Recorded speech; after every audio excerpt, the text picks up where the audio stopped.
In the sleepy hamlet of Pampa, Texas, where picturesque family farms dot the countryside, a terrifying occurrence occurred that shocked the community to its core. The story of Robin Doan, a 10-year-old girl who survived a terrible house invasion, serves as a disturbing reminder of the fragility of safety, even in the most calm environments. This story dives into the tragic events of that fatal night, the tenacity of a teenage survivor, and the ensuing legal actions to seek justice for the victims. However, the tranquility of the Doan family farmhouse in Pampa, Texas, was broken on September 30, 2005, when 10-year-old Robin Doan awakened to the terrifying sounds of her mother's cries and gunshots. The once safe Texas Panhandle home became the scene for a terrifying event that would impact Robin's life forever. Robin was in deadly danger as the mayhem unfolded when a guy shot an AK-47 at her bed. The bullet miraculously missed her, sparing her life in the middle of the horrible horror that had befallen her family.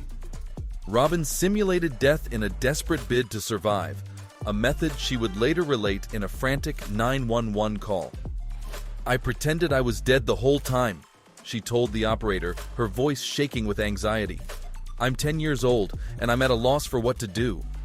I'm terrified." The 911 call, which was released publicly for the first time during Levi King's trial, gives a horrifying peek into the events of that tragic night. Robin's fear and vulnerability rang throughout the courtroom as she sought assistance from the dispatcher. The chilling details of her ordeal surfaced, emphasizing the heinousness of the murder done against her family. Moreover, Levi King, a 26-year-old man, stood before a jury to determine whether he deserved the death sentence or life in prison without the possibility of release for the killings of Robin's expectant mother, Michelle Conrad, her stepfather, Brian Conrad, and her 14-year-old brother, Zach Doan. Michelle Conrad, who was 6 months pregnant at the time, was one of King's unfortunate victims. Earlier in the day, King pleaded guilty to capital murder, confessing his participation in the killings that shocked the little town of Pampa. The gallery, which was packed with mourning family members, listened intently as the 911 audio played, catching the genuine passion and panic in Robin's voice. As they heard the tiny girl crying for her mother, family members strained to keep their emotions at bay. "I really hope my mother isn't dead. I'm looking for my mother. I want my mom," Robin wailed to the dispatcher, her weakness exposing the horrifying event's deep emotional wounds. The trauma did not stop with the first assault. When Robin thought the intruder had gone, she found the fortitude to call for help. Fearing the worst, she dashed outside to her stepfather's pickup vehicle, clutching the family's cordless phone. She spoke to the operator on a cool October morning, expressing her concern about her family's fate. "I think I'm the only one alive," Robin said, her little voice racked with grief. The 911 audio was a critical piece of evidence in Levi King's case, providing light on Robin's suffering and the horrific consequences of his actions on an innocent family. The recording became a devastating reminder of the fragility of life and the tenacity of a small girl confronted with terrible circumstances. Levi King's trial revealed a shocking account of his murder spree, demonstrating a horrific pattern of violence that reached across state lines. King admitted to the shooting murders of Orly McCool, 70, and Dawn McCool, 47, in Pineville, Missouri, after earlier pleading guilty. The unraveling of events revealed that King had driven Orly McCool's pickup vehicle from Missouri to the Conrad family's home in Texas, where his horrific crimes came to a fatal end. The frightening story reached a climax when King's reign of terror unexpectedly ended.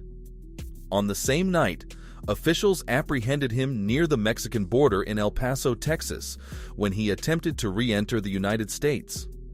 The arrest ended King's cross-state spree, but the permanent wounds of his offenses endured, casting a lengthy shadow over the lives of those who were deeply touched.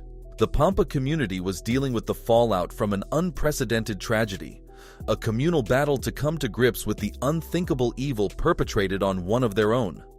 As the trial progressed, it became more than a judicial action. It became a moving tribute to the fortitude and tenacity of a little girl who survived a night of horrific misery against all odds. The steadfast spirit of Robin Doan, the 10-year-old survivor who emerged as a symbol of courage in the face of inconceivable suffering, was at the core of the trial. The courtroom was transformed into a platform where the community witnessed the seriousness of King's actions, as well as the unwavering resilience demonstrated by a little girl who had experienced the darkest of nights. The impending decision, whether it held the weight of a death sentence or life in prison, loomed as a significant chapter in a story rife with loss and pain. The trial was more than simply a judicial proceeding. It embodied the community's communal yearning for justice and closure. The enormity of King's crimes weighed hard on the jury's minds, reflecting the greater social consequences of his conduct. In the end, Levy King's trial served as a microcosm of a community's resilience, the fortitude discovered in the midst of terrible pain, and the quest for justice for people permanently scarred by an unfathomable tragedy. During Thursday's trial, one of Levi King's court-appointed attorneys, Maxwell Peck III, delivered a thorough opening statement that shed light on the dysfunctional background that formed the framework for King's violent behavior. Peck told the jury that King's youth was tainted by poverty and emotional abuse from both of his parents, both of whom were heavy drug users. To make matters worse, King and his siblings were introduced to drug use by their parents. Adding to the complications, King revealed to the judge that he had been diagnosed with bipolar illness and paranoid schizophrenia, as well as a history of psychotic episodes. Furthermore, King acknowledged a traumatic fight with suicide thoughts, providing insight into the mental health issues that would become central to his defense. Peck claimed that King's deep-seated rage erupted, ending in the savage killings of Michelle Conrad and her son. Peck portrayed King as a 23-year-old fugitive, overwhelmed by wrath as the invader responsible for the horrible incident that occurred within the Conrad family home. Levi King is the stranger who entered the Conrads' home and murdered this family. That's what he stated. He was only 23 years old. He was escaping. He was overwhelmed with rage. The rage had gotten out of hand.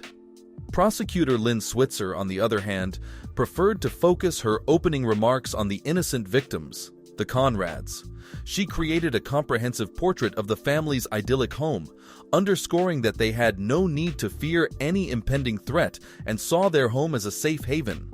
Switzer aimed to highlight the stark contrast between the Conrads' tranquil existence and the unimaginable catastrophe that awaited them. They had no idea what was going to happen to them, Switzer observed poignantly. However, Switzer told how King, dressed ominously in black and armed with an AK-47, forced his way into the house through the rear door.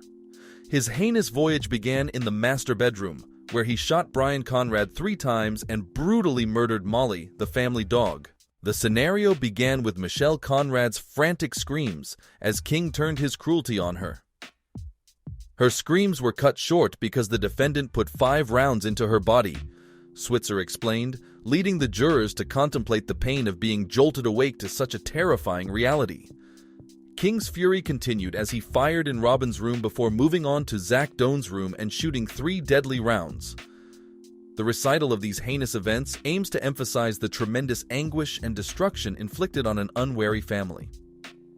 King had previously been sentenced to 2 consecutive life sentences without the possibility of parole for the previous McCool crimes in Missouri.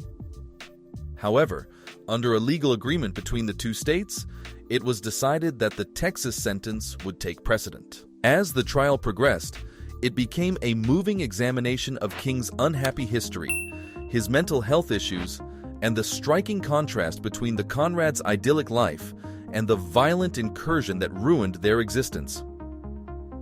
The courtroom drama alternated between the defense portraying a deeply unhappy man driven by overwhelming wrath and the prosecution portraying a perfect family torn apart by an inexplicable act of violence.